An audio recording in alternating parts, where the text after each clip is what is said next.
Good afternoon, everyone. It's John Glenn Beardychiel here with episode 13 of Beardychiel's Knitting Banter.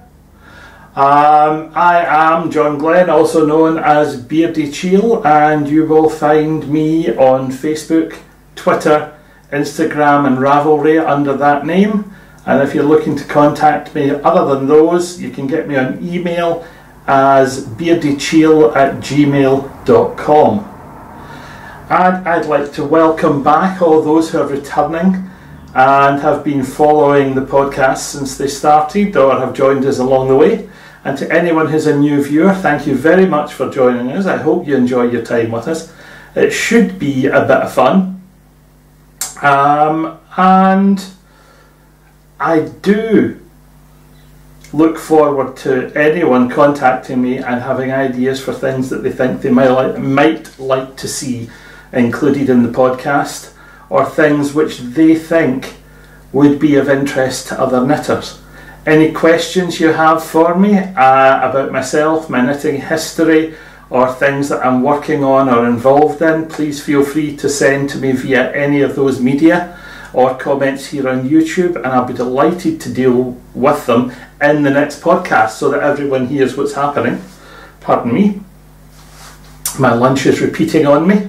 It is Friday the 20... I've lost track of the date. Friday the 28th. No, Friday the 27th of April.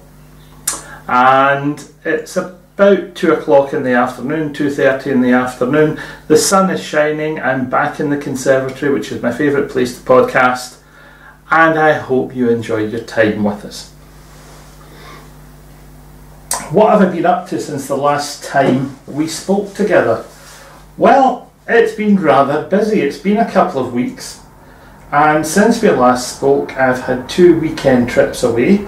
Easter weekend, Janet and I took grandson Ian off to Orkney, a visit which we had promised last summer, which was postponed because of my illness last summer, and we said we would fit it in over the Easter school break, so his mum had a couple of days of peace and tranquility, and he came off with us to an adventure, some of which you'll see later. The adventure was quite spectacular. We had the ferry ride to and from Orkney. We had wonderful weather while we were there, and all of the things which make that type of thing exciting for a 7-year-old managed to be fitted in. We had the customary trip to archaeological sites, and there's some video of that to come. He visited Skara Brae. He saw a reenactment potter recreating Neolithic pots. He handled some flint tools in the reconstruction of a Neolithic home or a Neolithic dwelling that they have at the Skara Brae Visitor Centre. He had a wonderful time looking at the dig itself and the excavated houses there, mainly because the people at Skara Brae very, very cleverly were running a children's treasure hunt, and they had to take their piece of paper, and as they wandered around they had to find little boards with letters of the alphabet and a Neolithic man on it concealed around the site. And it was absolutely fantastic because it meant he took the time to look at every piece of the excavation. He took time to look in the visitor centre shop. He took time to look around the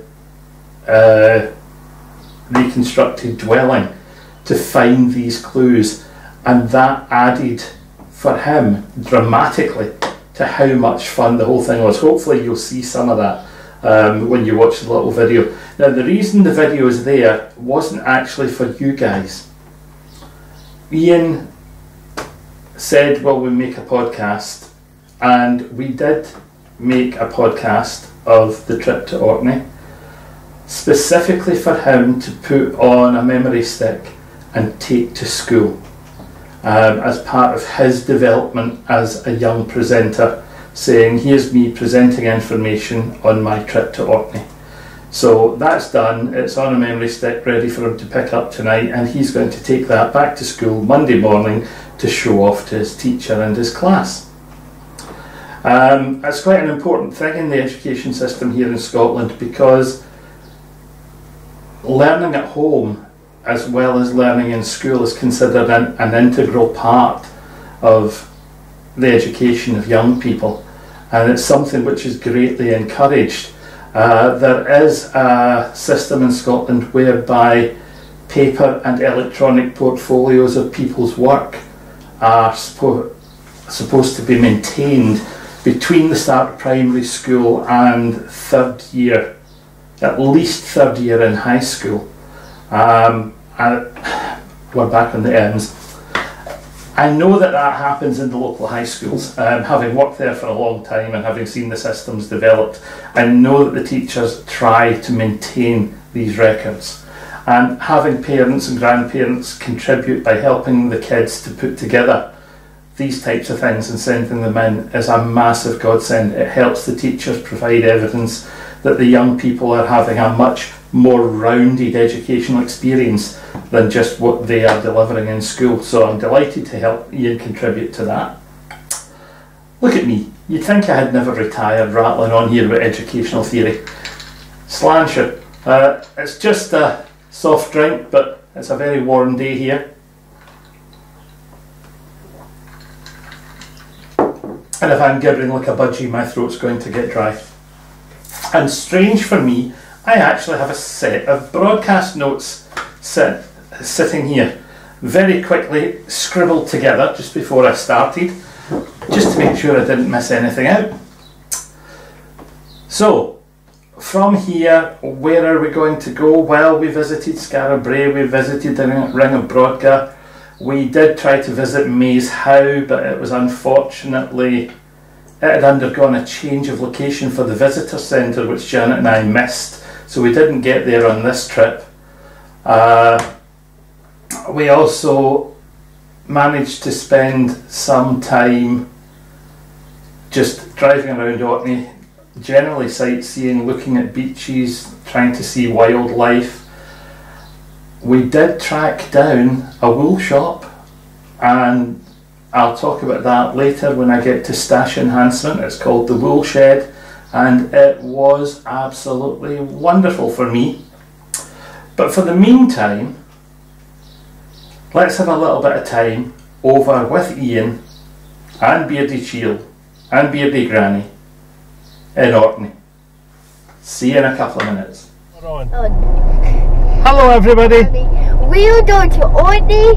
I hate the water. I think it's affordable. Yeah, we're having a weekend in Orkney, so Granny's gone to the bank to get some cash to pay for the hotel, and we are off to get the ferry at Gills Bay. And that's what they did. They told us they built.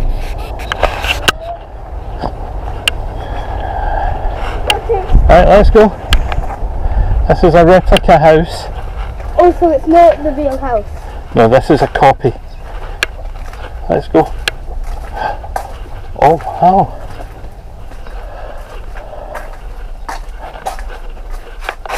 Look. Ian.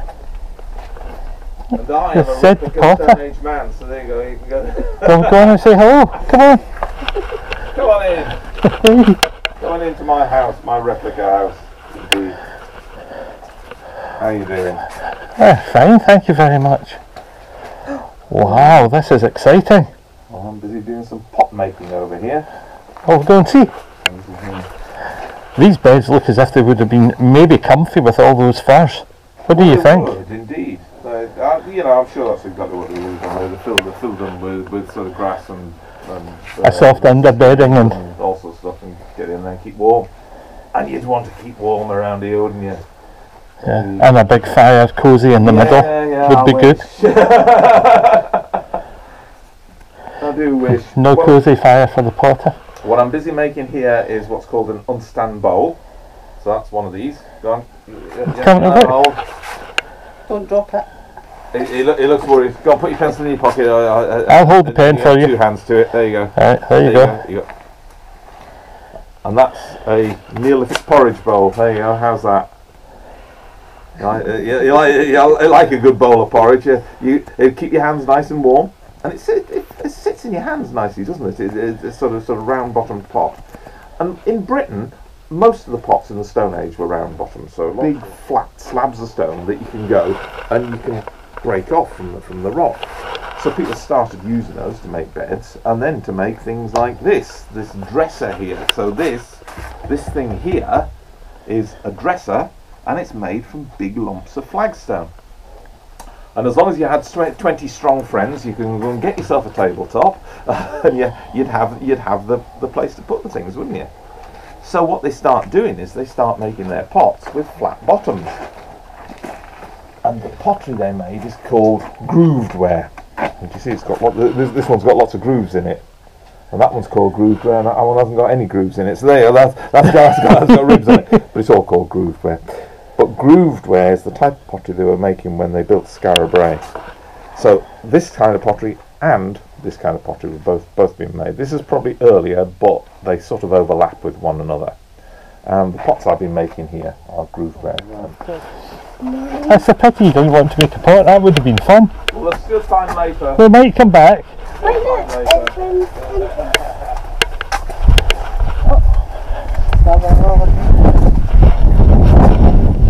Oh, wow. Wait, was that all of the letters? Well, no, there are more letters to find as we walk around the village. Is this a mummy's tomb? Not quite.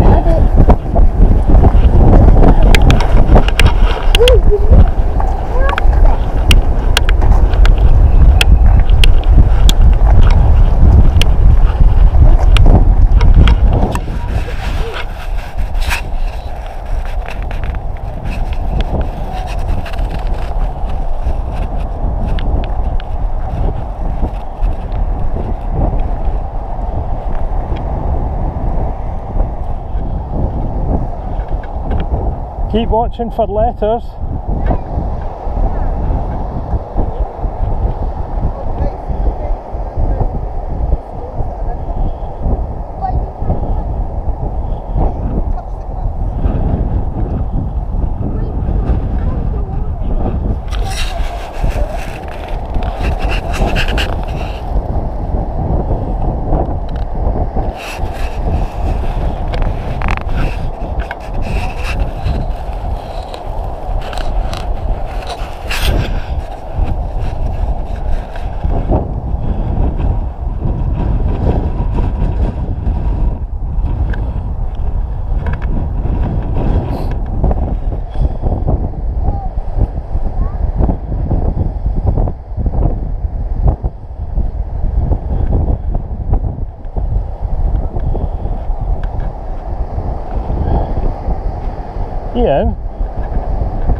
Ian, do you want to do your little bit to camera saying where you are?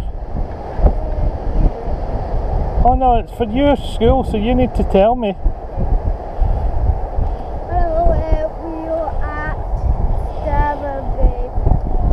We were at the fake house, which was a replica. These are the actual houses. If we go round to a house, can you tell us what things you can see? Yes.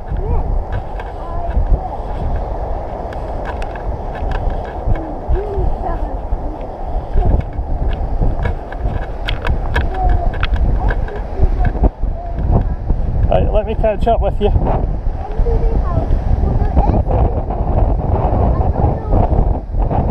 Oh look! What's that in the fireplace? Granny, we got a sea!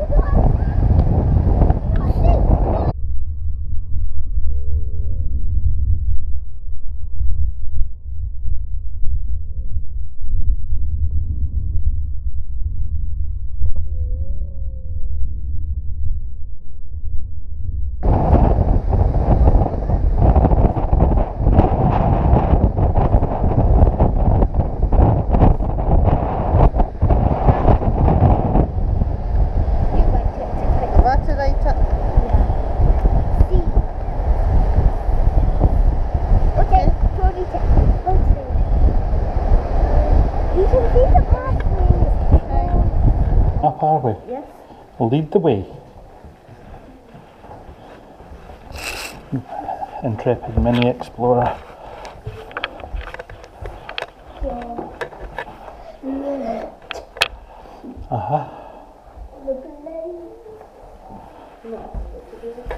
What? Wow! Look at those! Heavens!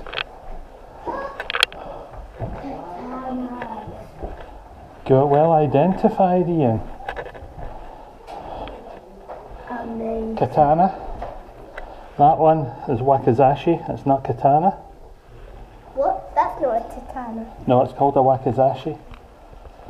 And that one has got a dressing called shirasaya. Look in that case.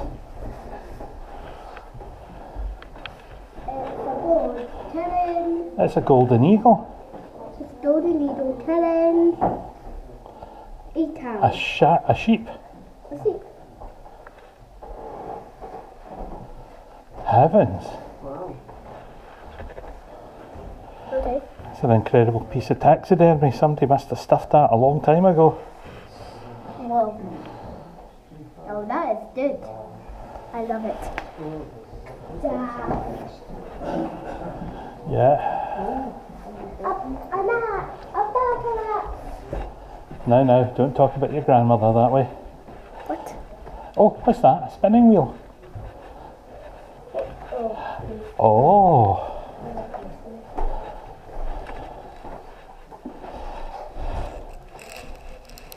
Oh, I know what that's for. After a fashion, it's for taking yarn that's been spun off the bobbin. Alright, come on now, let's go. Let's go to the next one now. Oh, wow. Heavens, the carpet's got teeth. Oh, we better hide those from Granny. You know what she's like with puffins. Yeah, right. Shuffle it past. That's it. Oh no, there's more on this side.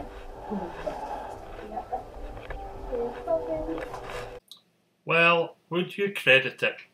They just happened to sell wool in this gift shop. Okay, I had to buy some, and Ian became a little bit pensive and then took over the camera, and on we go. And our next stop took us to the wool shop known as the Wool Shed.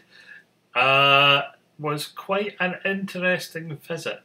A lot of this yarn comes from North Ronaldsay sheep. I'll talk about them later on in Stash Enhancement because Janet and I had a wonderful time with the owner, and of course we had to invest in some of the yarn that we saw there. Nothing else for it.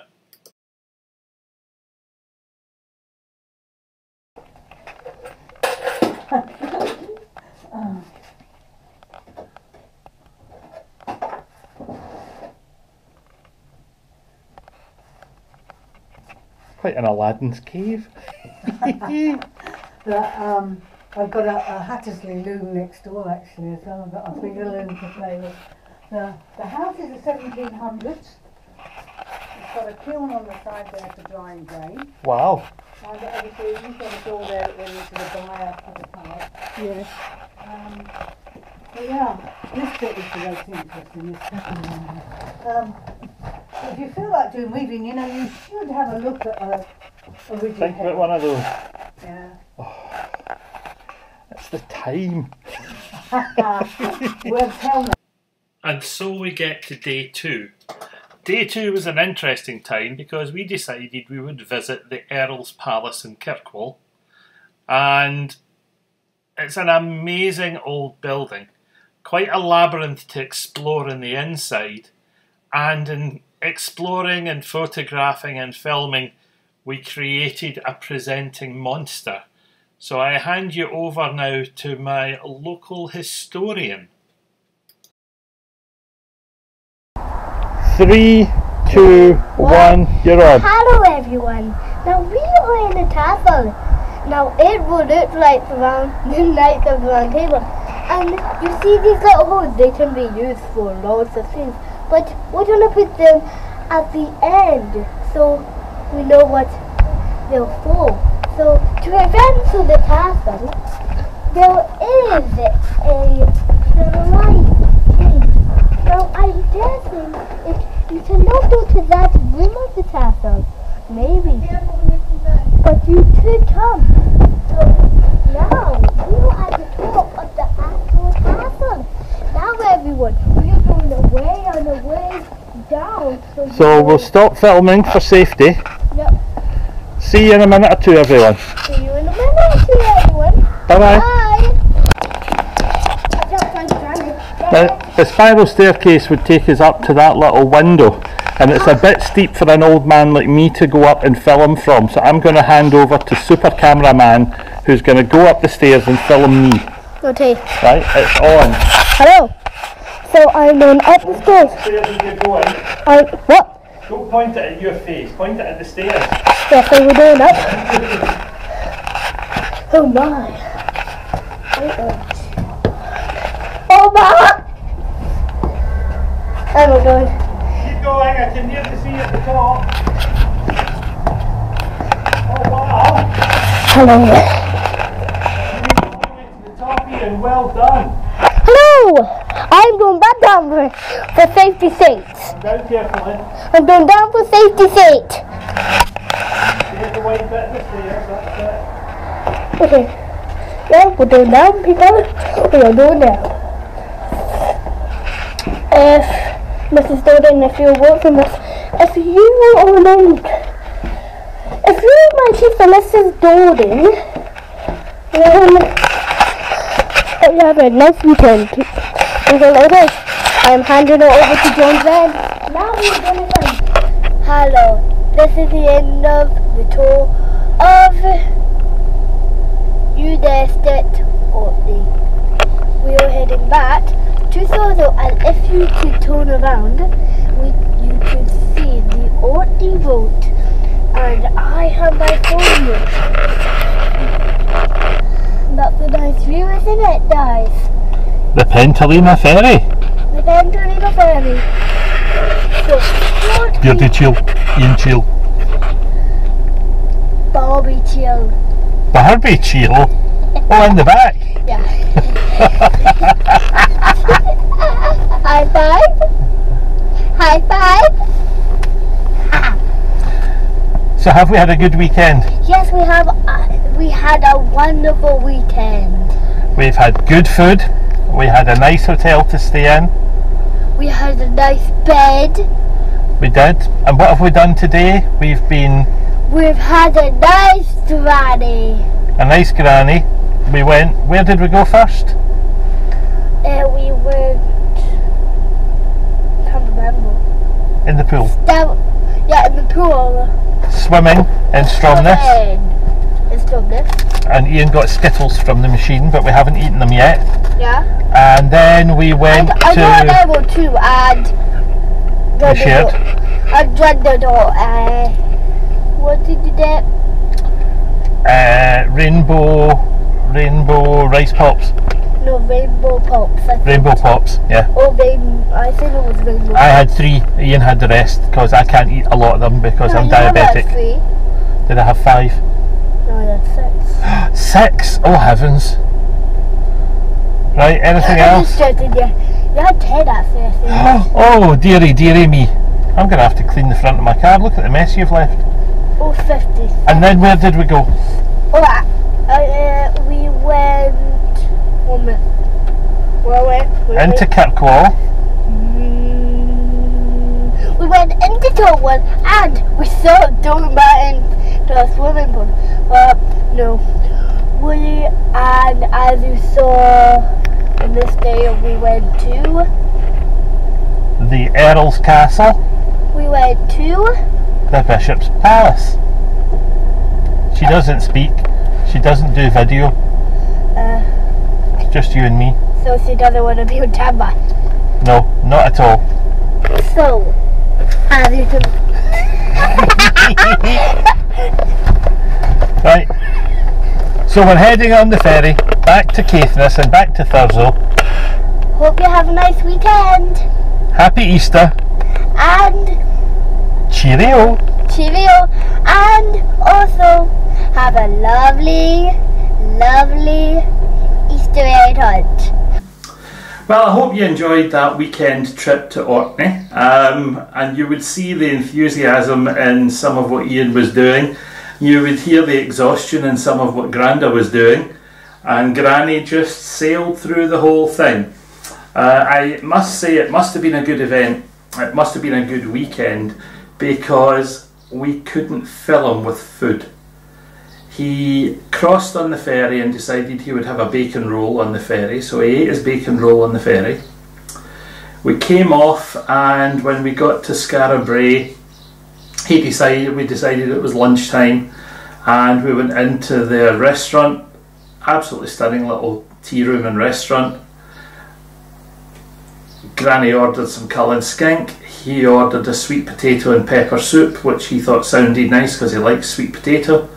And I had a mackerel salad, and a full adult size large bowl of soup arrived with a doorstop of crusty bread the size of a fist, and he worked his way through that bowl of soup, his doorstep of crusty bread, Janet's doorstep of crusty bread.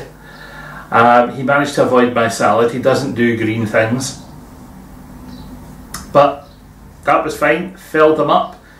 In the car, he managed to fill himself up with some snacks that we had in the car as well. We got to our hotel in Stromness and we checked in there. Had some chilling out time between sort of 4:30 and 6:30, 5 o'clock and 6:30. And then we went to dinner.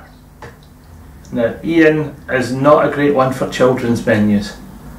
He knows what he likes, he knows what is on a menu that appeals to him. So he did what most 7-year-olds do. He said, "What are you having? What's this? What's that?" I'm going to pause for a second there to sort out this GoPro, which is doing silly things in the background. Ah yeah, it says its battery's low and it switched itself off, so that's fine. We'll come back to it later. So no pause. So he went off and he had his dinner. And he ordered no starter.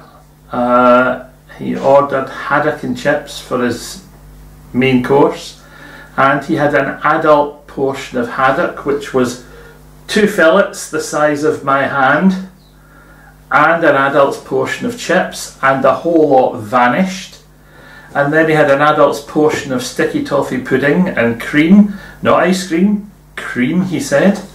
He placed his own order and he had a soft drink. And we got back to our room and he said, "Granda, I'm hungry." Now, how he could possibly be hungry when there's barely a pick of meat on his bones, he's a skinny little runt, I don't know. But he's a growing kid, so we found another snack and he ate another snack, and he pottered about with some toys that we had taken with us, and he got ready for his bed. And at 11 o'clock he was still on the go, and we had all gotten into bed, Janet and I in a double, him in a single beside us. He told us the single bed was his. He didn't want to sleep with any of us, any of you old people. "This is my bed, but I'm beside you to look after you," he said. And he said, "I am so tired. I am not tired. I don't know how I'm ever going to get to sleep." And we said, "Just lie down." And 30 seconds later we heard the snoring from his side of the room, and that was him, gone.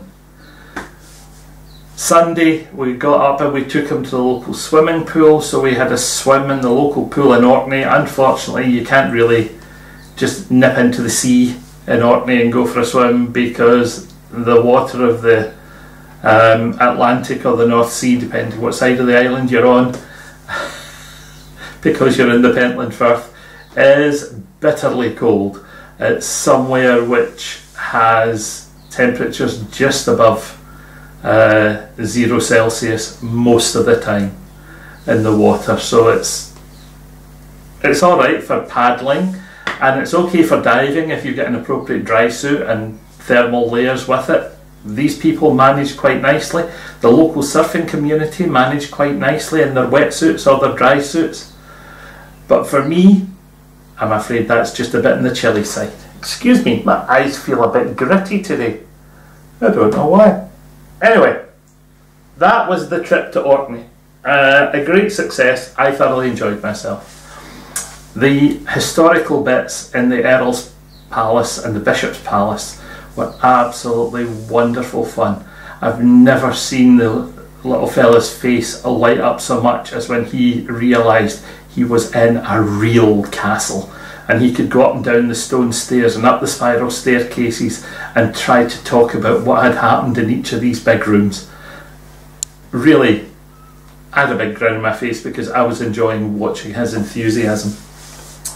The following weekend, no rest for the wicked. Janet's car was booked in for its first service. It's just over a year since we picked it up. So off we went to Inverness to the car dealership. It went in for a service, we picked up a courtesy car and we went off for a wander. What do you do for 2 or 3 hours while your car's being serviced when you have a 7-year-old with you? You find an activity centre that's going to suit him. So we went to the Infinity Trampoline Park, where he was set loose on a massive set of trampolines with about 40 other kids. He was playing trampoline basketball, he was throwing himself into a giant foam pit. He had a whale of a time and burned off as much energy as he possibly could. After that, it was time to go and pick up Janet's car, which we duly did. And then he decided he wanted lunch, so he had lunch. And we were discussing stopping in for craft supplies, not necessarily yarn, but other craft supplies at Hobbycraft in Inverness. And Janet said, is there anywhere else? So, onto the smartphone, quick search, and we found that there are 2 wool shops in Inverness. One of them had sadly listed itself as closed. The other one said it was open on a Saturday, so we drove up and visited that shop. And again, in Stash Enhancement, you'll hear what happened when we got there. But the Magpie Wool and Craft Shop in Inverness was a great stopping point. Then we took Ian to visit the local bike supply shop because his mum had said he has outgrown the little bike with stabilisers. It's time to look for a proper grown-up boy bike. So we duly went to the bike shop and he duly sat on half a dozen different bikes and tried finding his balance and spoke about the colours and spoke about the types of gears and spoke about all sorts of things, and finally he made a decision on one which he liked, which was well within the budget Mum had discussed with us. And she had said, just find it and ask them to put it aside and I'll go to Inverness and get it for him. I couldn't do that. I'm a softie. So when he found it, I simply sent her a message saying he's found bike, it's within budget, it's in the car, and we bought the bike. And the bike is in its box waiting to be assembled. It's a project for a Sunday afternoon for him and his Uncle Ali, my son, or for me, but it's probably better him and Ali. And we'll see how that goes, because that means that he's going to have to be taken somewhere that he can rattle around on a bike and fall off and hopefully not injure himself too much and get used to having no stabilisers. So that's that. I would say in Inverness, the fact that we have lost a local yarn store is really, really sad. When we got into Magpies and we were chatting in there, we discovered that Needles and Pins, the other store in Inverness, has unfortunately closed due to the ill health of the owner. And Janet and I had met her and spoken to her at the Inverness Knit Fest last year, and she was absolutely lovely. She was a really nice person to talk to, incredibly knowledgeable about knitting, and to have the knitting community be without that resource is a terrible shame. So we wish her well, and we hope that she gets through her period of illness. And maybe if she's successful and everything goes well, Needles and Pins will reopen at some point, but for the time being it's closed and will be sadly missed by a lot of people. So that leaves Inverness with 2 possible supply shops. You're either shopping at Hobbycraft or at Magpie Woolen Crafts.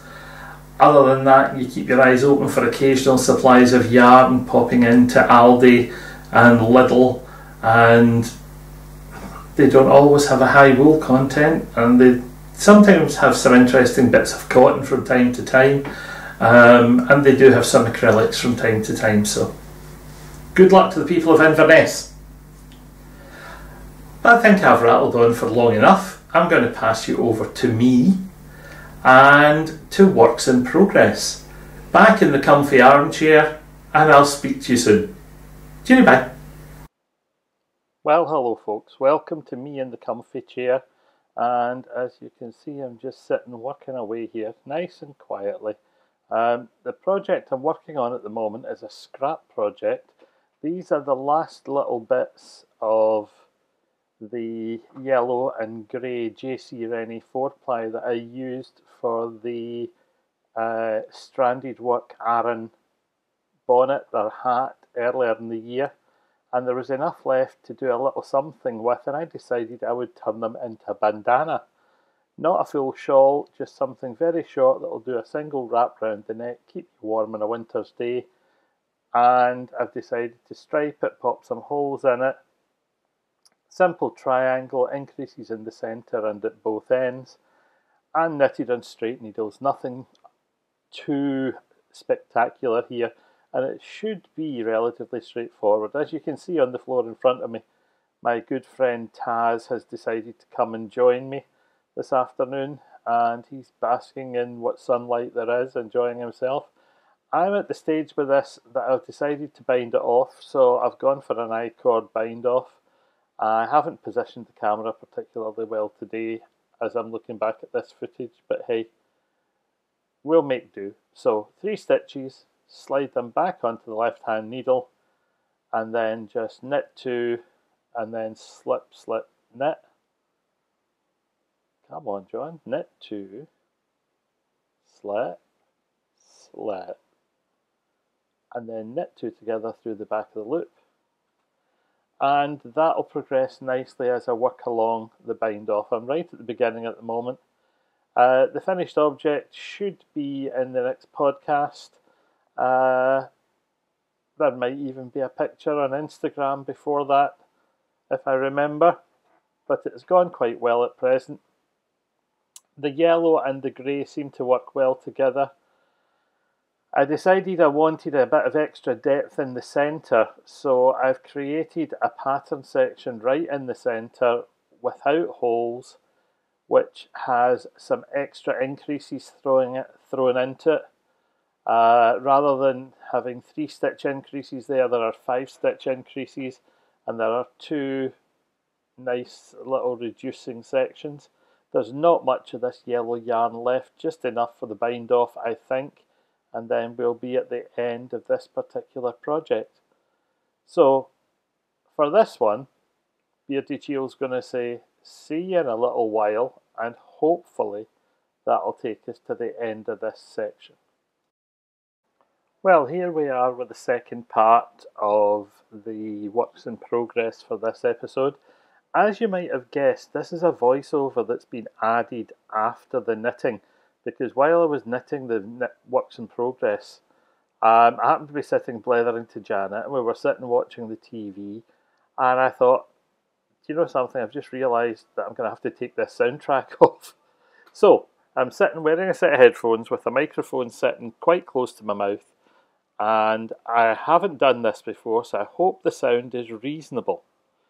As you can see, I'm working away on a sock. This is the Beardychiel sequence sock number 3. This is the second sock of the pair, and I'm working away quite happily on this. I'm hoping to have it finished by the end of this week to let me finish writing up the pattern, get it off for tech editing and out for test knitting. and then hopefully get this one published in the near future. Now the sequin socks, I had aimed at creating 5 patterns over, pardon me, over a period of 3 or 4 months. 1 and 2 are already up. This is number 3, and this one's slightly different, as I said last time, because I decided to knit this one as a top down rather than a toe up. It's an 8-stitch repeat over 12 rows for this particular little pattern, and it's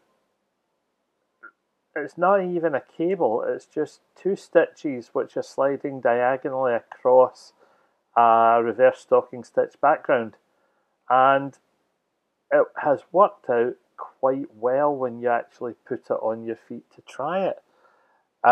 Drops Fable, as I said in the last podcast, it's knitting up rather well. The needles are,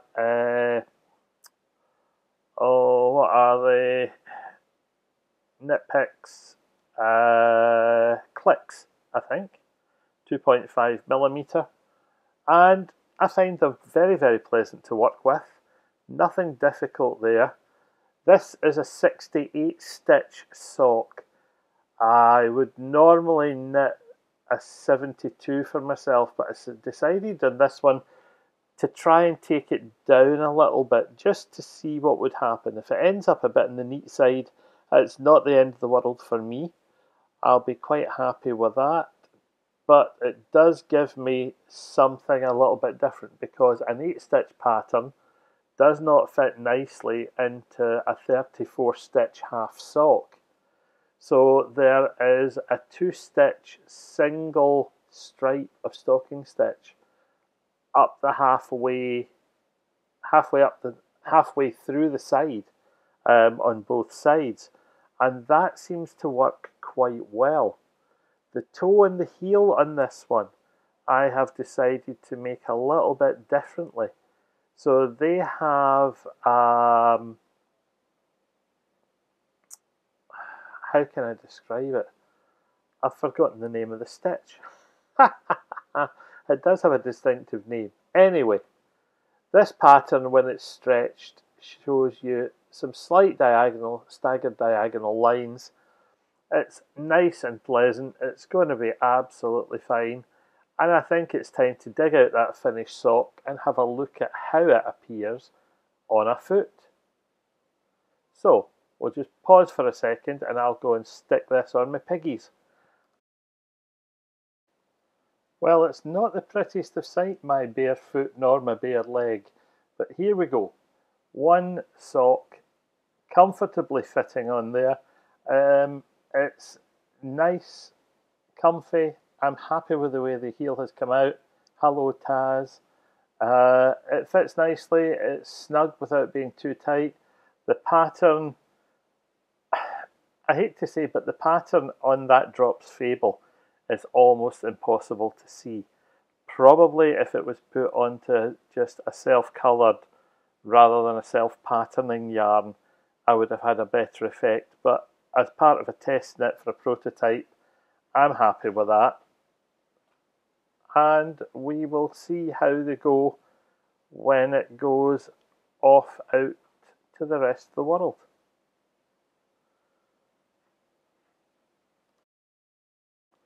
Right, project number 3, 100% cotton, King Cole. I've forgotten the name of the actual yarn. It's a lovely colourway, self-striping. I've added a zigzag pattern and I'm getting a little tank top here for Reuben, grandson number 2, because the woolly stuff I was working on will be too heavy for the summer. And I will come back to this when there's more of it to let you see. That's really it for this particular wee bit of work in progress. Oh, my nose is itchy. Welcome back, ladies and gents.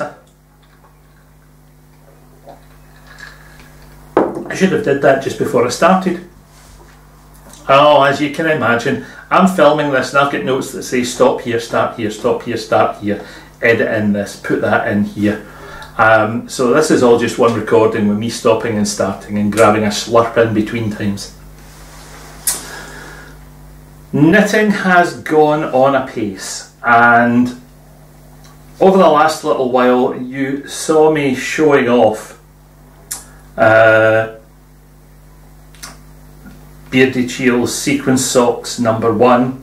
You saw Beardychiel sequence sock number 2 in the last episode. You've seen the scarf appear recently, and you also saw in the last episode the tiny baby sock, which got a lot of feedback from people saying please, please, please write it up, write it up. So in the last couple of weeks since the last episode, Beardychiel has been busy, and we've had 4 publications of patterns. Sequence sock pattern number 1 has gone up on Ravelry, and is there for anyone who's interested. Sequence sock pattern number 2 has gone up. The patterns have been written, test knitted, edited and published, so they are there for you, the first 2. Sequence sock pattern number 3, you'll know from works in progress, is almost finished, and I'll start writing that up next week. The scarf, people had asked for it, and the scarf pattern has been test knitted and it has been published, so it's there for anyone who's interested on Ravelry. Please feel free to go in, download it, knit it, try it. I'm looking forward to seeing some projects appear for it. I hope that people think it's worth knitting. I find it super comfy. I've still got it sitting here on the table because I've worn it a few times. I did notice on Ravelry though that shortly after it was published, one of the volunteer editors on Ravelry had gone in, looked at it and said, please change its classification. It's either a shawl or a scarf. It cannot be both. Well, it is both. It was specifically designed to be worn as either. So, volunteer editor, I'm afraid I've forgotten your name. It fits both categories, so why it can't be cross-categorised, I don't know. I may have missed something in the Ravelry small print. If it appears in one and not in the other, does it make a great deal of difference? I don't know. But it is actually both a shawl and a scarf. So maybe we need a new category. Maybe I'll put that in as a suggestion, I don't know. But they are all up there. And that leaves us with the vanilla baby socks. The little 24 stitch 0 to 3 month white sock that I showed you last time. There were messages came in by PM, and there were messages in live chat that came from people saying please write this up and publish it. So I decided that was worthwhile.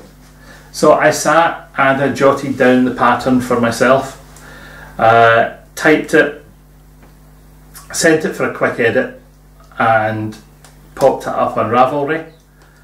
And then I thought, people were asking how, people had asked me previously about, you know, how do you do different things? How do you do, you know, in your socks you like to work toe up with an invisible cast on, Judy's Magic cast on, how does it work? And I thought, for the first time I'm going to record a tutorial. So I did record, and some of you will have seen the vanilla baby sock tutorial that went up. It's about an hour long, and it takes you from start to finish right through the vanilla sock. They take just over an hour each to knit. So you'll knit a pair of socks in an evening. They're knitted on magic loop. They're knitted and double knitting on 24 stitches. Magic cast on, toe up, German short row heel. You're talking about knitting 8 rows, 10 rows to complete the entire heel turn. Stocking stitch and a little bit of rib, and it's finished. You can have contrast toes and heels and rib if you want. You can have it all one colour if you want. It's entirely up to the individual. You can have it white and pastels. You can have it pastels on its own. You can have it bright dual coloured socks, whatever you fancy for the little one. Personally, I've got this thing about newborns. The 0 to 3 month stage I think of as whites and pastels. I very seldom find things in ultra bright colours for that age group, which I think look stunning. Maybe I'm a little old fashioned from that point of view, maybe not. I don't know, different people have different opinions, but I know that at that stage seeing a baby in simple white always looks good from my perspective. When I published it, I thought, do I want to make any money out of this pattern? People are asking for it, I could get a couple of pounds out of it. And then I thought about friends and relatives who have little ones, some of them who have arrived and had wonderful, straightforward starts in life and everything has gone beautifully to plan. I thought of one or two who have had premature arrivals and very shaky ill health starts in life. And I thought, well, I don't need to make anything out of this particular little pattern. So what I've done is I've put it up with a codicil. I have suggested in the notes on Ravelry, and I will say to you now, if you decide to download the pattern or use the video to help you to knit a pair of socks, please pay it forward. Take the opportunity to make a small donation, a couple of pounds, a couple of dollars, whatever your local currency is, to a local children's charity. Give some money to kids rather than to me. If you're not in a position to do that, that's fine. If you're knitting, they take 10 to 20 grams of yarn. And if you've got a 100-gram ball of yarn, you could knit 2 or 3 pairs, quite possibly. Donate a pair to your local maternity or neonatal or premature baby unit, because there's bound to be a mum and dad, possibly have a little one, who don't have massive resources. And to have something brand new, hand knitted, sitting there as a gift that the hospital can simply pass on, to me is a nice thing. So please, if you want to use the pattern, go ahead and use it. If you have the time, or if you can afford to, pay the favour forward and create something for another baby. Thank you very much. And I hope you enjoy the pattern. Those of you who have already downloaded it, I noticed that there are just under 90 downloads in 2 or 3 days. So people are obviously downloading it and looking at it. There are some comments back saying thank you, what a wonderful idea. And there's one comment back already saying socks knitted and donated to hospital. So to the people who have done that, thank you so much for doing it already, and thank you for letting me know. I just love getting the feedback, hearing that people think it's a good idea and that they're willing to contribute. So that finishes that bit. The next thing should actually be finished objects. And unfortunately, since we last met 2 weeks ago, I have been working on multiple projects, but none of them are completely finished. Sequence sock number 3 has 1 finished sock, and I'm halfway through the other one. So I suppose I could show you 1 finished sock, but I'll probably wait until I've got the pair. And that takes us out of that section. Now my plan was to change back to the GoPro, which you know bleeped a couple of minutes ago and has a flat battery, so we'll just do everything to this camera and hope for the best.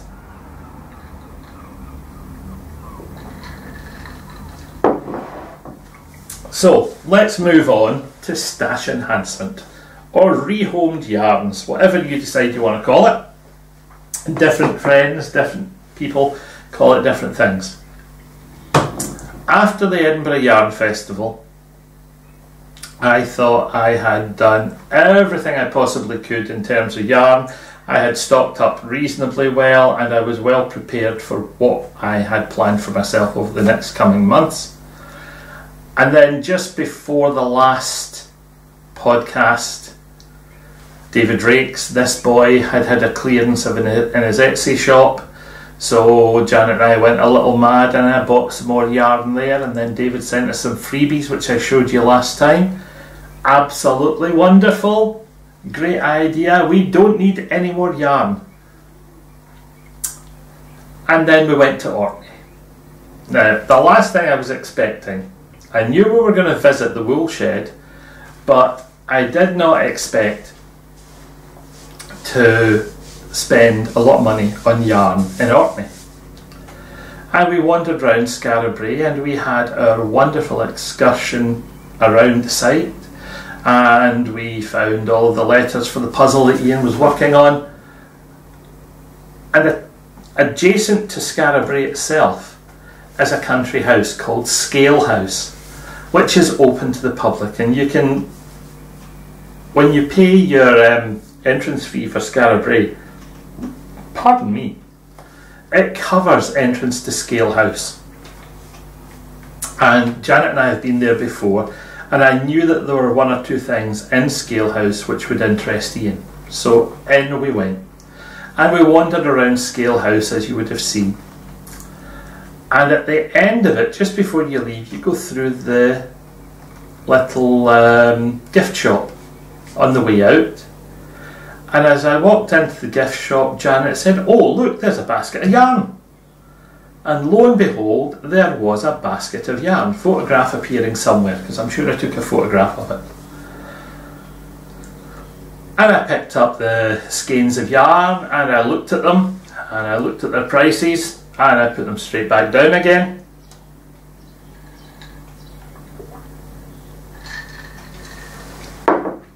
Because I was looking at skeins of indie dyed yarn, which were pleasant. There was nothing unusual about them. They were self-coloured, 100-gram skeins of relatively pleasant yarns.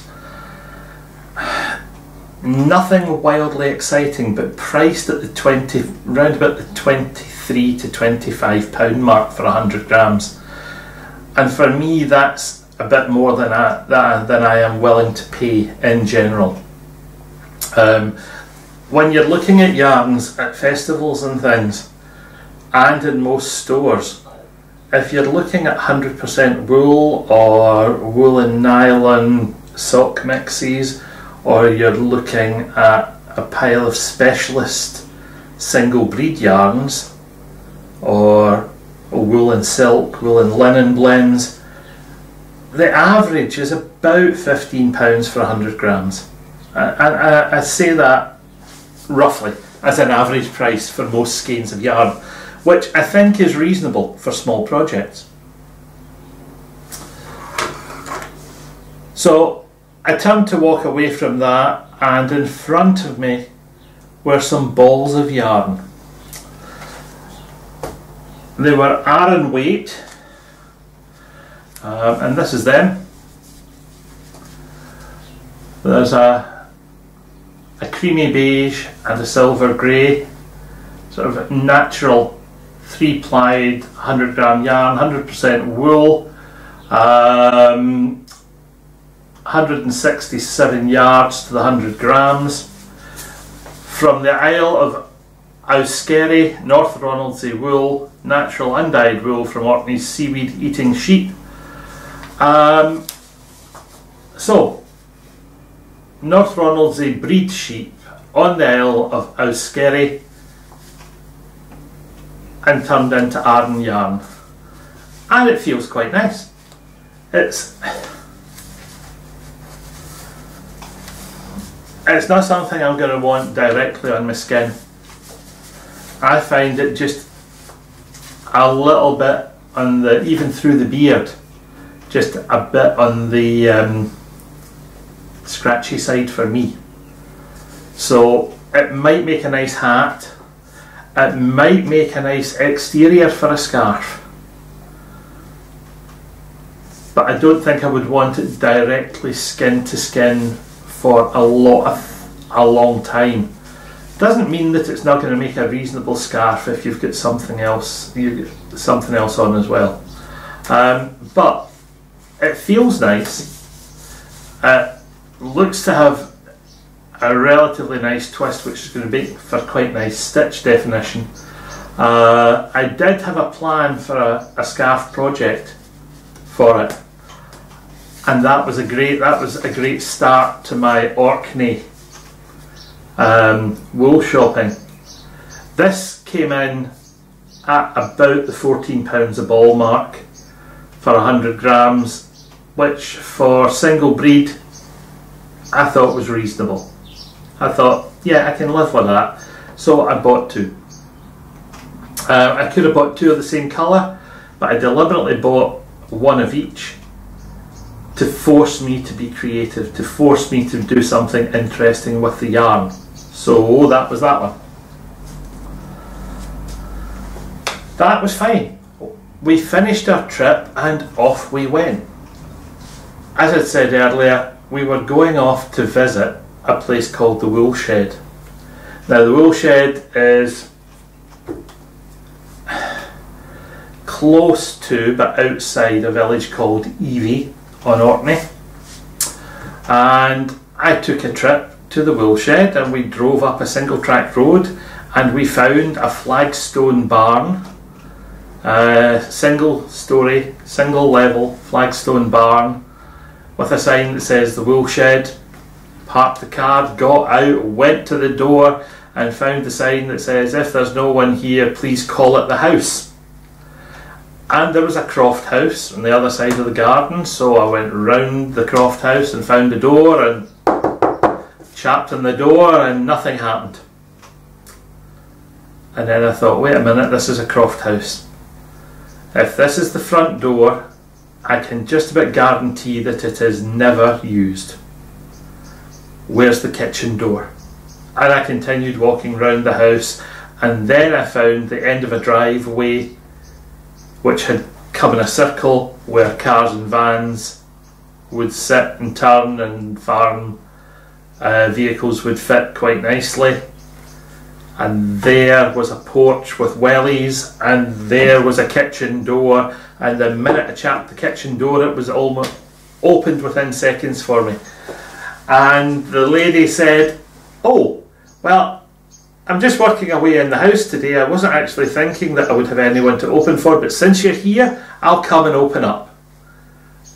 So I walked back round, she came and opened up, and I'll pop the photographs and little clips of video in here while I'm talking. It was a wonderful hour that we spent there.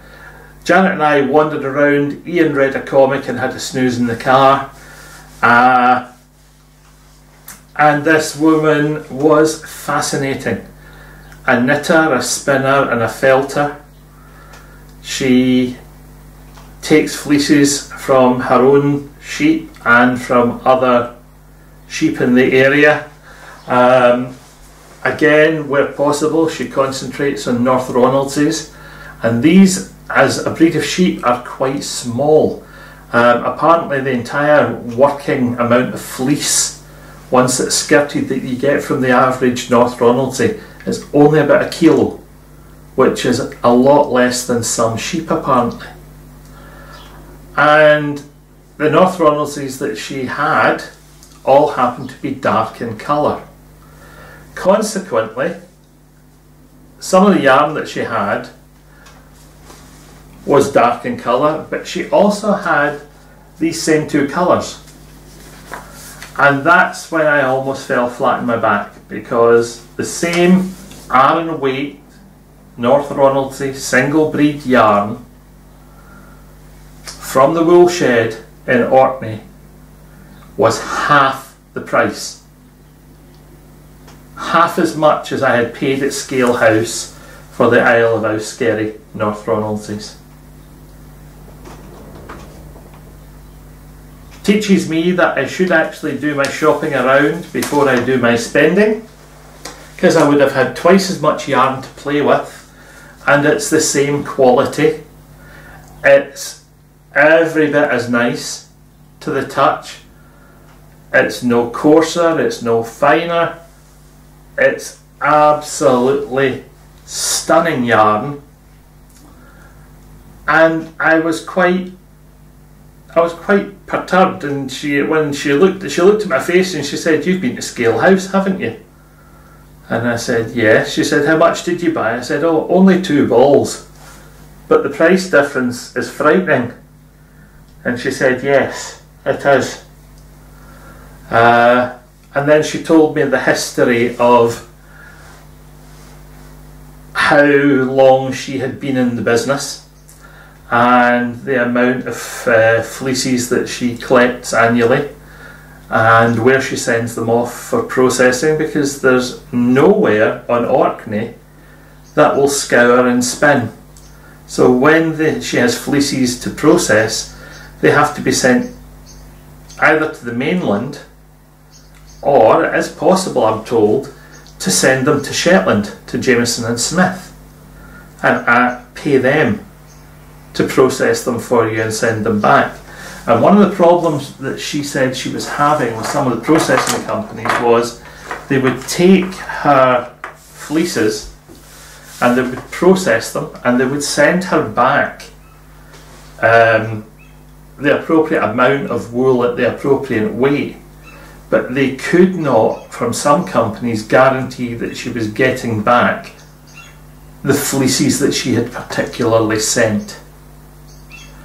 And she said because she was wanting to promote the sort of single breed North Ronaldsay element, from some companies that made it unviable.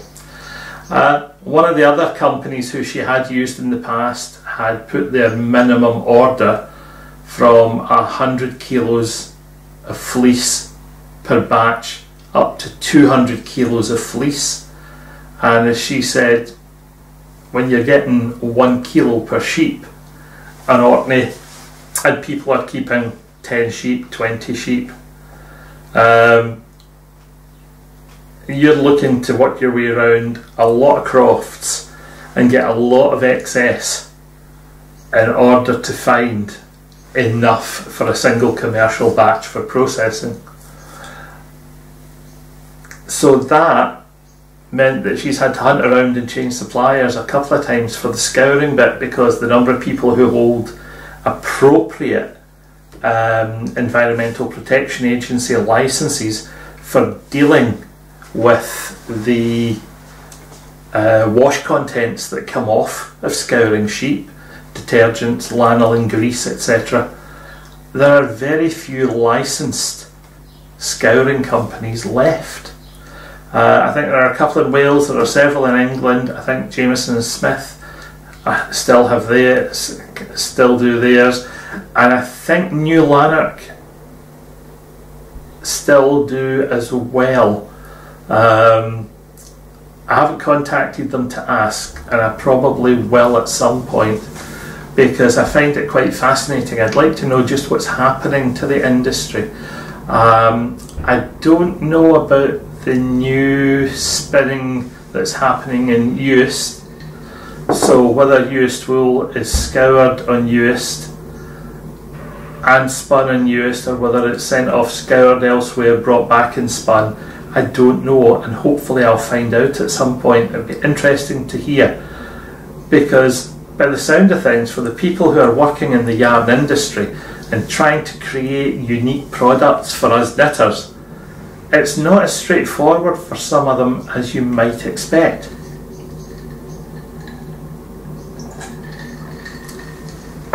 So suffice it to say, I turned around in her place, and beside some dual coloured dyed skeins I found these.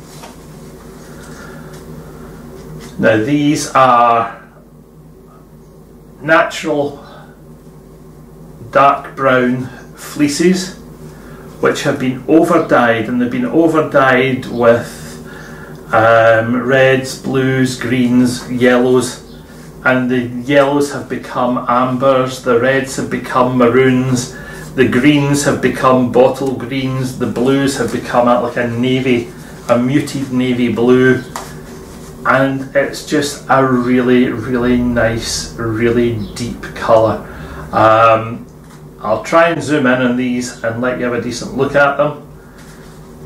They were really, really nice. Again, round about the average price of about £15–16. 100 grams, 105 grams. There's no yardage on them, but I'm guessing that it's going to be about the same. Roughly 100 grams is going to come out somewhere around 160 metres, 176 yards. This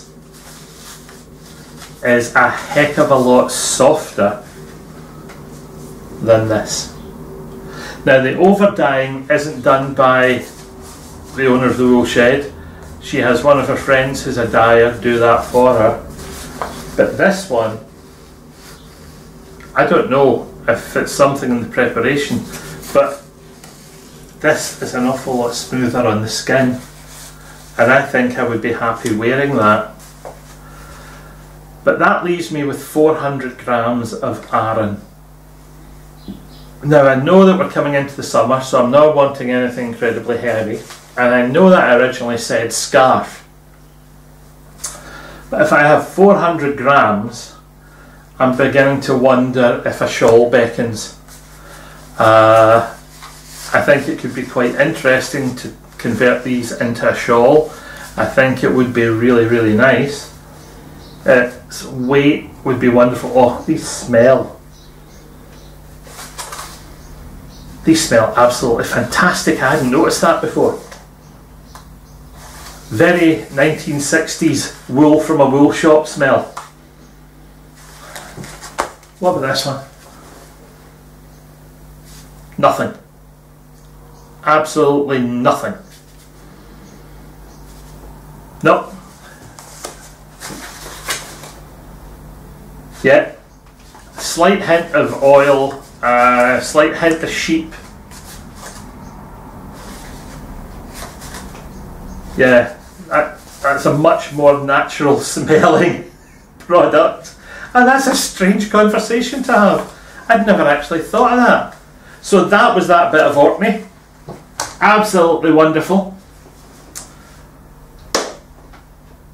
Finishing the Orkney trip, on the Sunday we went into Kirkwall and we explored the Earl's Palace and the Bishop's Palace. We had a look at St Magnus Cathedral, and then it was lunchtime and we decided we would stop for lunch. And there's a Judith glue shop right opposite St Magnus Cathedral with a really, really nice tea room at the back. So we thought, right, that's a good place to stop for soup and a sandwich. We went across and it was jumping with people. Absolutely leaping in the tea room. It was chock-a-block. So we realised that we weren't going to get a table there for quite a while. And we said to Ian, well, it's a really nice day, what would you like to do? And he said, a picnic. So we decided we would retire to the local Tesco, pick up the makings of a decent picnic and just go and find somewhere nice to have a picnic. But as we were leaving Judith Glue, there was a big pile of knitwear to look through. Well, we stopped and we looked at the big pile of knitwear, and on the floor beside it was a big basket of yarn. 100-gram cakes of yarn. And for ages I have been looking for a nice combination of yarns for some kind of faded or graduated project. I know that I've got my easy knit stuff from John Dunballum, but there's only sort of 100 grams in total in that. And when I saw these, I couldn't resist them.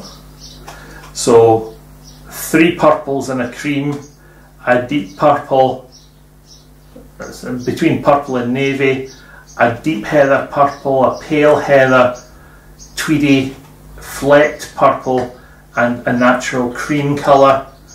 They are absolutely lovely, and they're 100 grams 4-ply lamb's wool, and the colours are Ivanhoe, Heather, sorry, can't see the label in this one, from the bottom up.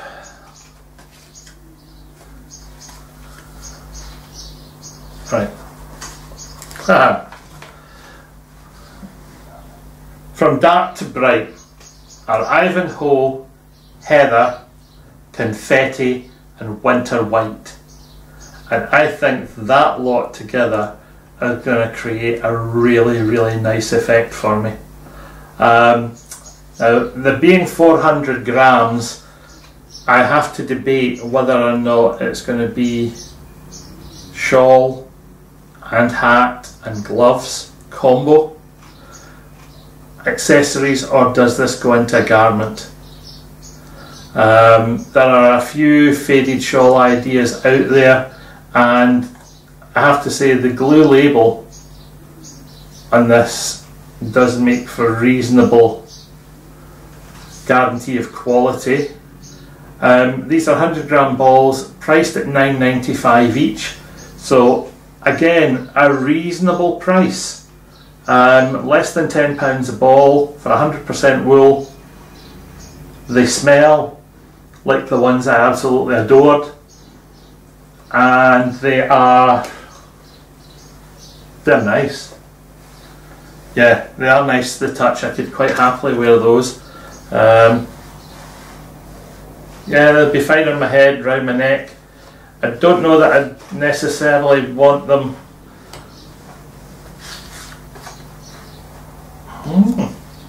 It varies from ball to ball. See, that one's a bit coarser than the white one. The white one was much softer. That's a bit the same. So those two are incredibly soft. Those two are just a wee bit rougher. But finished item could be absolutely fine. So I thoroughly enjoyed picking those up. Haven't decided exactly what project they're going to go into, seeing as how there's 400 grams, but it's going to be something that I'm looking forward to. And that takes us back to Magpie Woolen Crafts. We went into Magpie Woolen Crafts just for a look around, and instantly Janet found a reduced to clear bin full of chunkies and super chunkies scarf kits, which she reckoned she would just knit up for Christmas for the little girls in the family.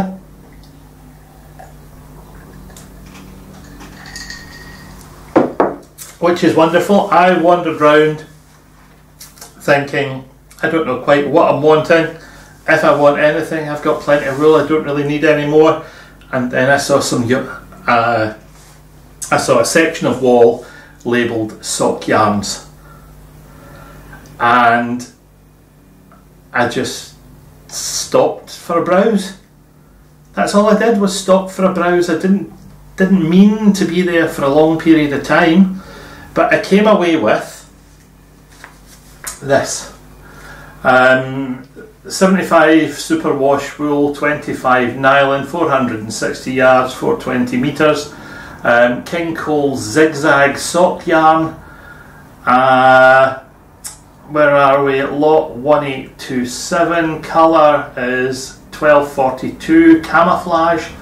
It looks lovely. It's going to be really nice, relatively masculine colourway, and it is sort of browns, khakis, creams, greens, and it just struck me as a really nice potential sock yarn with a very simple texture added to it. I think that'll be lovely. And then I saw this. Taddy's Cozy Toes. 75 superwash wool, 25 nylon, shade 973, dialot 920, 380 metres approximately.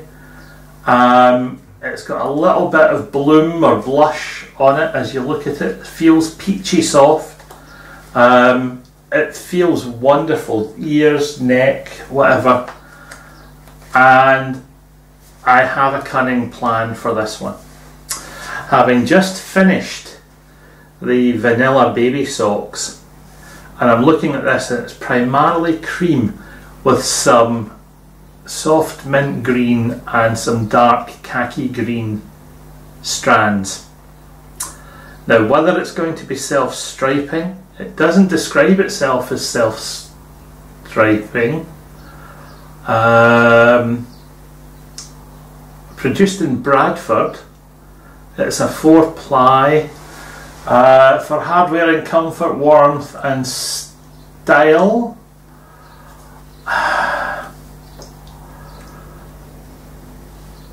Yeah, I thought about it. Now, having pregnant niece on the go and knowing that she has a little girl growing, I wondered about the possibility of using this to make a set of mum and child coming home from the hospital socks. Now, my niece does like her short sports ankle sock type socks. So I reckon that if I knit a pair of turn the heel and do 1 inch and stop ankle socks, I'll have enough left over in this to get a set of vanilla baby socks using vanilla baby sock pattern. I'll change the stitch count slightly from DK to 4-ply and use exactly the same pattern and knit a set of mummy and baby matching socks, and I think that could be fun. I don't know why, it just popped into my head that it might be a fun idea to do, so that's what's happening with that one. And then under a table I saw these. Again, it's King Cole's Cotton Soft Crush double knitting cotton, 100 grams, 100% cotton, 229 yards, 210 meters, shade 2430, dial lot 2825. You will have seen this in works in progress on the tank top that I'm working on for Rubes, and it's really soft. It knits up really, it's knitting up really well. The colours in it, the yellow, the amber, the sort of Sax blue, the muted greens and the dark green, they're just really nice together, and I decided that that would be a nice something that wouldn't be too heavy for the summer, because the other thing that I've been working on for Ruben in past episodes is 100% wool, and as we come into the summer, he's an energetic wee fella. Although he might need something to cut the wind effect a little, if I give him something in heavy wool at this time of the year, it's going to be way too heavy for most summer wear, even in Caithness. So what I've done with it, when I measure it, it's actually got a chest size that will take him right through to next winter. So I have delayed finishing that one. And what I'm going to do is I'm going to stick an extra 1.5 inches onto the length of it, extra length into the sleeves, and we'll give him it at the end of the summer, so that the brown Icelandic style sweater is an autumn and winter sweater as it gets colder for him, and he can have this cotton for the summer, just like his brother has in his cotton jumper. And that's my stash enhancement for the time being. So, wow, that's a lot of conversation. What else have I been up to? Well, I have been working away with Eva Christie on the planning and organisation for this year's Perth Festival of Yarn, which takes place on the 10th of September at the Dewar Centre in Perth. Further details of the address are available on Perth Festival of Yarn Facebook page and on the website, which will be appearing as I speak. At the moment, the festival has grown from last year and grown in some of the most positive and exciting ways possible. I'm really enthusing about it. I am so looking forward to it. Not just from the point of view of there being yarn and there being shopping, but the social aspect. Meeting some of the people who were there last year is going to be so nice again. I met so many of them at Edinburgh this year. It was wonderful bumping into them, and they were saying that the two festivals being sort of 6 months apart, they're really looking forward to being in Perth in September. This year, Perth has added a set of classes which we didn't have last year, and the tutor announcements have, well, tutor announcement number 4 was this week. Some of you may have seen it, because tutor number 4 is me. Yours truly, Beardychiel. And I have to say, Eva took my biography, which was sort of a page and a bit long of A4, and edited it down to what she thought would make a good bio for the website and for me for the festival. And I have to say, it makes me sound an awful lot more posh than I think of myself. It makes me sound downright respectable and hard-working. So thank you, Eva, for working an absolute miracle. It just proves that when I write a bio, I can give her for Scotland the same as I do in the podcast. So I will be presenting a class on shawl design. How do you decide from scratch to design a shawl for yourself? Looking at shape, looking at colour, looking at texture, looking at how you decide what patterns you're going to incorporate. Once you've chosen a basic shape for your shawl, you've decided on an overall size that you would like it to end up at. How do you decide what's going into it? What stitch counts do you need? What patterns do you choose? How do you work out your pattern repeats? Where do you plan to put your increases? All the things which I do when I am designing, all the decisions I make as I plan a shawl for someone. How do I do it? What decisions do I need to take, and when do I need to take them? If I'm deciding to put in lace panels, if I decide I'm not using traditional non-copyrighted patterns which have been around for years, since God was a boy. A lot of these things are so old that they can't be copyrighted. So if you're using those, fine. If you decide you want to innovate and produce a piece of lace design for yourself, how do you decide on that shape? Where does that shape evolve from? Now that's something which I did with elements of of my own forest floor shawl. I wanted something that evolved from the basic shape of a mushroom, and I created a lace pattern which did that for me. How did I make that decision? How did I chart it for myself? So I'm going to be asking people to make all these decisions and plan a shawl, and hopefully have the time in our 3-hour session to knit up samples of any lace pattern or texture pattern they decide that they're going to embed in their shawl, and hopefully start a shawl and see that the increasing or see that the shawl style you've chosen is developing in a way you expect. It's creating the shape that you expect. Hopefully by the end of the session people will go away having planned what will go into an entire shawl, and with enough knowledge and some outline patterns for basic shape to let them go and finish knitting the shawl that they've started. So I'm looking forward to it.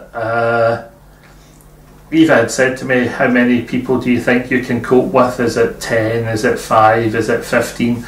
And having been a teacher all my days, I said, well, 25, 30. And she said, what? Are you sure you can do that?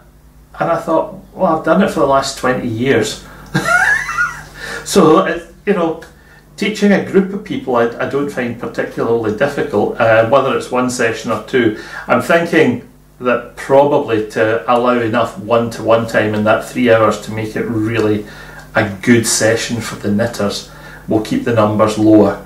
But it wouldn't faze me if I was stuck with large numbers.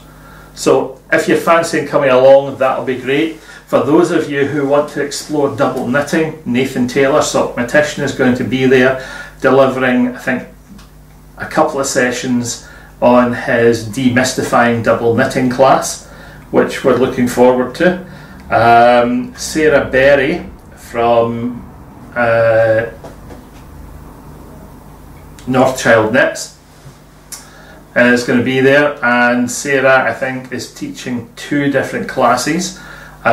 She's teaching one on Waldorf dolls, and I've forgotten what the other one is off the top of my head, but it's on the website, so you can go and get a rough outline of what she's doing there. And the 4th tutor is Maddie Harvey, and Maddie is doing a beginner shawl class.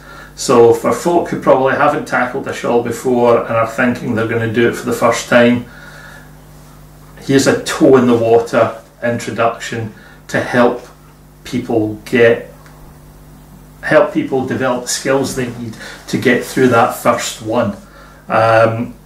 Further details of the course will become available on the website nearer the time. I'm just excited, I'm looking forward to it. I've started writing my materials. I've started my lesson planning. How do I plan to split that 3-hour session into bits? How long does each bit need to be? What materials need to go with each bit for each member of the class? It's great fun. And because I'm not doing it the way I would when I was prepping a lesson for school, this is prepping material for keen enthusiasts who desperately want to be there and want to learn what you're putting across. I know that the volume of work that some people will get through will inevitably be a lot higher than you would achieve with the average group of teenagers in a class where they haven't asked to be there. I'm really looking forward to that. It's going to be great fun. Vendors at the moment, I know that the vendors list has gone up to 50 plus vendors, so the vendors hall is going to be full of absolutely amazing materials. Some of the names which I'm seeing there are names which I have seen at the Edinburgh Yarn Festival. I've seen some of the names appearing at Wonder Wool in Wales. Some of them will be with us, and they'll be at other festivals around the country all summer. Just absolutely amazing, some of the enthusiasm that's showing, as well as some international vendors who have decided they want to come to Perth and put their toe in the water of the Scottish knitting and craft world. So please, please, please have a check out at the website. Information on tickets and class bookings and things should all become available about 2 months before the event, I think, is what we're aiming at, and I am really looking forward to that. Expressions of interest, if you want to express an interest in anything, please contact Eva or myself and let us know. We'll put all the information together. If it comes to me, I'll pass it on to her. I know that the Ravelry group, the Perth Festival of Yarn Ravelry group, has had some fantastic comments appear so far in terms of classes and enthusiasm for classes, so that's really good to know. And the last part of it is, of course, we have a guest lecture during the festival as well by local Scots designer Di Gilpin, and some of Di's work is quite lovely to look at, absolutely superb. She also has her own Lallans yarn line, and the yarn itself is really, really, really nice. When I've looked at it and I've picked it up and handled it at Edinburgh Yarn Festival this year, it was really, really good, and her stall was so incredibly busy it was almost impossible to get anything other than a hand in and feel samples of yarn and look at samples of yarn and then hand them back again. So I didn't get any shopping done at that point in time, and I'm looking forward possibly in September to maybe going looking and doing some knitting with some of her yarn. So Perth Festival of Yarn, keep in touch on Facebook, Twitter, Instagram, or on the website. What else have I been up to? I've been watching some podcasts. I've been chatting to knitters and podcasters around the world. And I've been at, yesterday I went off to a knitting club and a knitting group on Thursday morning in Greenland in Caithness, where I met some people who I already knew, and I met new people, and they're in the process of knitting for charity, and they are knitting an entire Noah's Ark of stuffed animals, which looks absolutely superb. The intention being that they will eventually have someone build them an ark.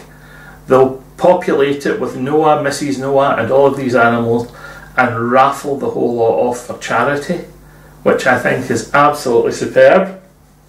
So my enthusiasm goes with them. They were just a lovely bunch, and I spent a brilliant 2 hours sitting knitting and blethering, and while we were knitting we put the world to right on politics, religion, life in general, you name it. It came up, got spoken about in a very civilised knitter fashion, and then put off to bed again. That was great. So that, I think, is going to become a regular part of my Thursday morning calendar.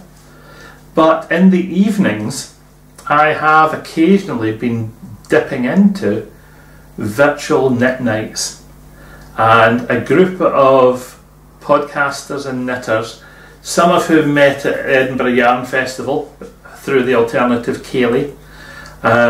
Those of us who couldn't get tickets, as I'd said before, to the formal Ceilidh, organised one of our own, courtesy of Grace from Babel's Travelling Yarns, who coordinated it.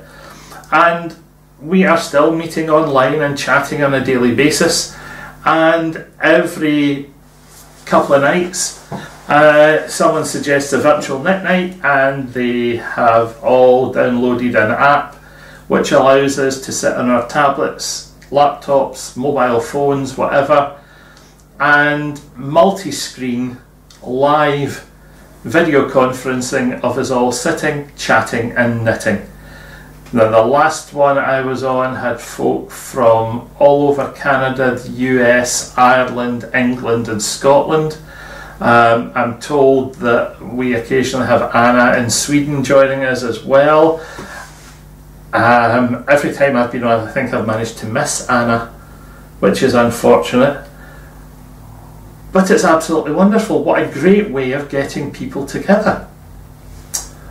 This occurred to me that it was such a great way of getting people together that I was thinking about a conversation I had in Edinburgh with Nathan Taylor.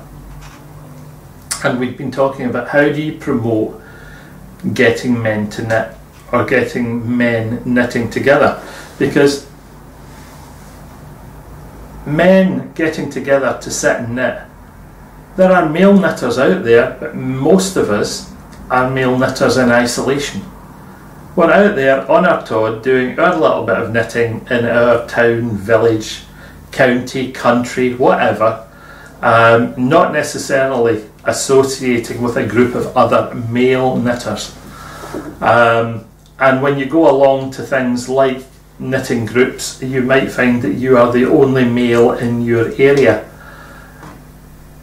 And sometimes just a different perspective on the conversation around yarns and things, and how men think about design and what men are thinking about what they're knitting, I think could be quite interesting. And I think Nathan was of a similar opinion. I think Dan Jones of the Bakery Bears was also of a similar opinion.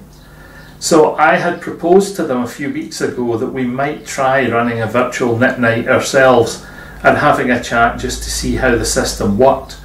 Unfortunately, we all have such busy schedules, we haven't managed to get it to fit together yet. So it is my intention to try and arrange that some form of male virtual knit night for male knitters does happen in the near future. How I'm going to organise it or where I'm going to organise it, I don't know. Having spoken to Nathan, he is keen on the idea. He thinks it could be quite interesting. I think there are other male knitters out there who are keen to see the profile of male knitting build up. We want to encourage people to knit. I don't really care whether they're male, female or pigeons. As long as people are knitting and enjoying it, I think that's important. But if we can get the proportion of male knitters to female knitters up a little, it would be a good thing. So, some point over the next 2 weeks, I will try and schedule a first virtual knit night for male knitters, and I will advertise it probably via Instagram and Facebook, or just Instagram, probably just Instagram and private messaging of the male knitters who I know, because if we can get a group together and get it to work first, see whether or not it is viable, is probably better than just diving in gung-ho and throwing open to all and sundry, because you just don't know what people's time schedules are like. So I'll just set a time, open one up and be there to take private messages. And that's everything at the moment. I'm going to pause there and I'll be back in a second. Sorry for that slight delay, folks. I had to nip off there. There was a van arrived at the front door to make a delivery. So the delivery has come in and it was shoes ordered for this summer's holidays. So that's absolutely fine. Virtual knit nights, yes. If we can get a group of male knitters together and get them chatting about what's important to them when they're knitting, I think it could be absolutely fascinating. I'm really looking forward to it. What else have I got? Community feedback. The knitting community never ceases to amaze me.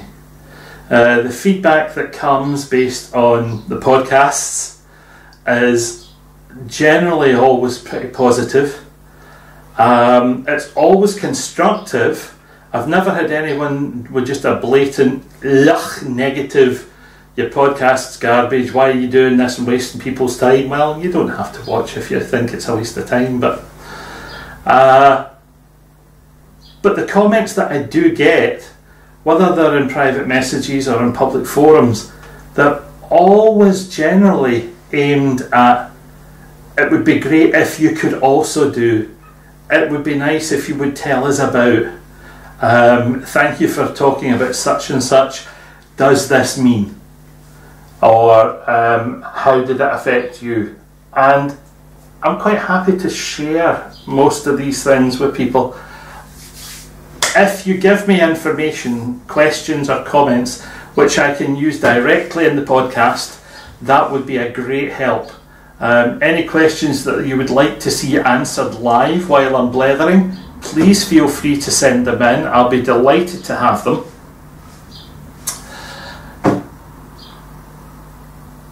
I forgot what I was going to say next. God, I'm getting dottled in my old age.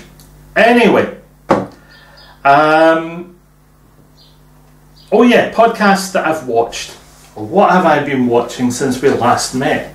I was telling you last time we met that I had been watching Yarnesty, Anna in Sweden's new podcast, and I was complimenting her on making a bold start in podcasting, and she's done really, really well. I think she was editing an episode yesterday, so I think there's a new one about to appear. I'm looking forward to that because I enjoyed number 1 and number 2, so let's hope number 3 keeps going nicely. I have been watching, funnily enough, I've been watching a set of podcasts on stitch libraries and collections of stitch and pattern techniques. There was something in my head about an old lace pattern which had a really, really simple interwoven pattern, and I looked through anything lacy that was in written patterns in the house, and I'm blowed if I could find what I remembered seeing. And I thought, okay, we'll have a hunt on YouTube. There's bound to be a demonstration somewhere of the technique that I'm looking at, or I'm looking for. I also looked generally on the web through sets and sets, libraries of stitches, and I didn't find exactly what I was looking for, but I found techniques which were close. So that has been absolutely fascinating. Probably one of the most prolific podcasters producing things like that is Johanna's Web. Now, whether it's Johanna or Joanna, I haven't figured out.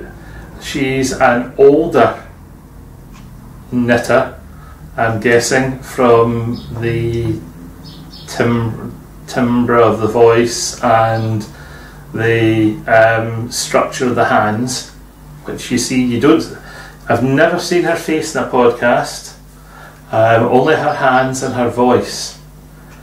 But she's an excellent knitter, a great demonstrator, and watching her videos, which are never any longer than about 10 minutes, is absolutely fascinating. I've thoroughly enjoyed those over the last couple of weeks, trying to track down this piece of lace memory. I can't remember the garment that I saw it in. I cannot remember when I saw it. I remember exactly what it looked like. So it's trying to find something that's going to fit that pattern description. And in case you're wondering, I have an idea in my head for a shawl, and the shawl is a corner to corner crescent shaped shawl, which may be an expanding crescent and therefore asymmetric. But what I wanted to do is, on one side of it, on the outer edge, I would like to run a lace panel which runs outside the increases, so it creates a self edge, a decorative self edge. And I know what I want it to look like. I just need to make sure that I'm using exactly the right technique to get that effect. So a little bit of research before I start the prototype or development knitting for it is a good idea. For those of you who have been with me for a while, you know that when I take on a project like this, or when I'm looking for something like this, I have the idea in my head. I keep notebooks for my ideas, and I'll maybe sketch a rough shape or a part of a shape of what I think I want, annotate it, label it up, and say this is what I'm thinking about, just as an aide-memoire for me. And then I'll think about the construction techniques that I want to use. I'll think about where increasing is going to happen, why it's going to happen, what the desired shape should be, and things like this self-edge idea. And work out, can I knit it? What's going to happen to that self-edge if it follows a curve? Is it going to warp? Does it need to have an increase built into it to let it flow around the curve? There are a pile of possible don't go there moments built into a design of this type. So early design ideas in my head. I'm going to start to put it together. It will be a fingering weight shawl. This one is going to be knitted on needles which are slightly bigger than you would expect for that yarn size, to create a very open, a very soft texture. And again, looking at how it's going to go together, I'm in two minds as to how the core of that pattern is going to look for me. There are two ideas for the core itself. One of them is single coloured, one of them is two coloured core with a single coloured edge. And I have to decide in that two coloured core whether it's stranded colour work or whether it's some kind of brioche core. I haven't made up my mind yet.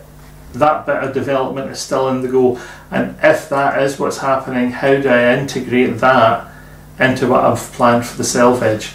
What is the interface between the two, and how do we keep it looking neat and sensible? So there's some prototype knitting that's going to happen over the next few weeks, and I'll just hope that it doesn't get in the way of the other things that I have on the go. There are two other development projects on the go at the moment, which I'll tell you are there, but you're not going to get a chance to see them because they are both for release at specific event later in the year. So until then, for some of the development projects, they are works in progress that you are not going to see from here until they appear as finished items, and that is really, really hard because everything in it I tend to share with people. I share at home, I share with close friends, and to have to keep completely quiet and say nothing is absolute agony. It's horrible. I'm hopeless at it. So I'm just going to have to do my best. And that's that bit. What else would I say to you? Keep watching your favourite podcasts. I am a little bit behind. I have half an episode of Sockmatician's latest podcast to finish watching. I have an entire episode of the Bakery Bears to catch up with. There's something new just out from Yarn Hoarder which I haven't looked at yet. I used to be a regular Arnie and Carlos watcher, and they have just fallen right off the back burner. I'm not even checking them out. When they pop up and say there's a new one, I think, oh god, yeah, there's a new one. And I just don't get a chance to look at them. I don't know where all the time is vanishing to. But I must be doing something constructive with it because it's fun. Oh, and I'm still spinning as well. And in front of me is this partially spun bobbin. One of the conversations I had at the wool shed, funnily enough, prompted me to work on this. Just before I went to Orkney, I had started this. I had been reading a couple of articles about spinning in the grease. That's where the fleece is opened up, picked for anything that you don't want to be there, anything skirted for anything that needs to be taken off and completely disposed of, vegetable matter picked out to the best of your ability, and then rather than washing it, you take sections of it from there, just brush out any matted ends lightly, fluff it up and spin it. And I'm going to wash it and scour it after it's spun. So there's about 30 grams on here at the moment. I want to get it up to 100 grams, and then I'm going to skein it up. I'm going to wash it and I'm going to knit it up to see how it comes out. When you're spinning it, because of the lanolin, it does slide a lot easier than scoured and oiled fleece. It does draft a little easier, I'm finding. The smell of unwashed sheep in my conservatory when I'm spinning it is quite potent, because the temperature in here does get warm and that fleece does get a bit whiffy at times. As the weather's improving, I'm going to have to get my fleece bag into the garden, completely open it, open up the 3 fleeces that are there completely, skirt them, finish picking them, and then put them away again in separate bags ready for working on. The combination of colours that are coming out in this, there's some light brown, there's some dark brown, there's almost some ginger tufts on this Ryland. It's really quite interesting, because I'm wondering if I over dye it the same as that North Ronaldsay, what's it going to look like? So I'm thinking that I might have to invest in some fairly strong coloured dyes for the over dyeing experiment, which is going to come next. See, too many things to do, not enough hours in the day, and too many ideas in my one old grey head at the one time. But I'm loving it. I'm thoroughly enjoying settling into my life of retirement and crafting. If only I could make a fortune at it, it would be lovely. I'll never make an absolute fortune at it. I'll make some pin money to pay for yarn occasionally, and I'll be happy. And I wish everyone out there happy crafting, healthy lives, and until I see you again, keep knitting. Cheerio. Oh, before I say cheerio, I forgot to say something. I keep meaning to remind myself to say to everyone, if you've enjoyed this, click the like button. If you don't want to miss any more, click the subscribe button and stay with us on a regular basis. Like and subscribe, please, please, please. It does something for my ego. It's the only thing I have left to make me feel good about myself. And if you believe that, you believe anything. Keep safe, keep happy and healthy, people. Like and subscribe, and I'll see you all soon. Cheerio.